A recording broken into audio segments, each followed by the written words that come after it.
धन्यवाद। आज पुन्हा एकदा याच ठिकाणी आपण सर्व जमा झाले आहोत। जमा का झालो आहे हे सर्वांना माहिती आहे की जे थोर हुतात्मा झाले आपल्यासाठी, कणकवलीसाठी आणि या पूर्ण जिल्ह्यासाठी, हे श्रीधरराव नाईक यांची आठवण काढण्यासाठी दरवर्षी आम्हाला ती आठवण येते। कारण मी राजकारणात आलो अचानक, ते श्रीधर नाईका बरोबरच काम करण्यासाठी, आणि त्या वेळेला श्रीधर नाईकांनी इतका जोर लावला, इतकं काम केलं,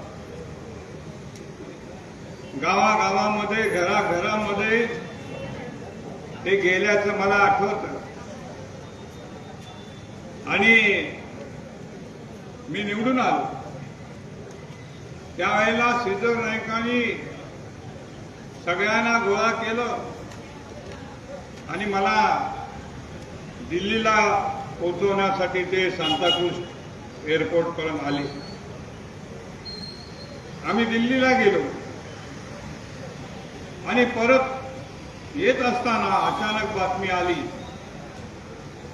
की श्रीधर नाईक यांची हत्या झाली आहे। त्या बातमीने एवढा धक्का बसला, राग आला आणि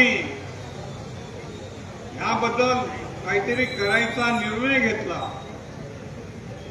आणि तेव्हापासून आजपर्यंत त्यांची आम्ही आठवण काढतो, दरवर्षी इथे जमा करतो, ॲज अ सिंबल, एक आठवण म्हणून श्रीधर नाईकांची आपण सर्व घेतो।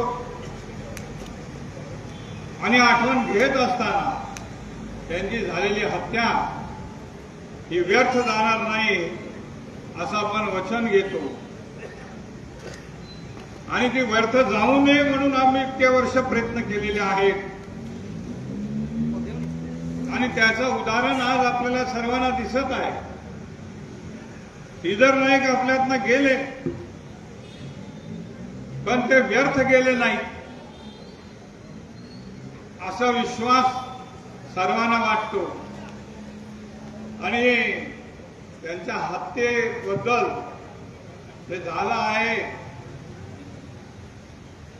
त्यामध्ये काहीतरी करण्याचा इरादा घेऊन आपण सर्वजण काम करत आहोत। आणि मला याबद्दल समाधान वाटते की श्रीधर नाईक आपल्यातनं उगाचच गेले नाहीत, पण ते गेले आपला ठसा ठेवून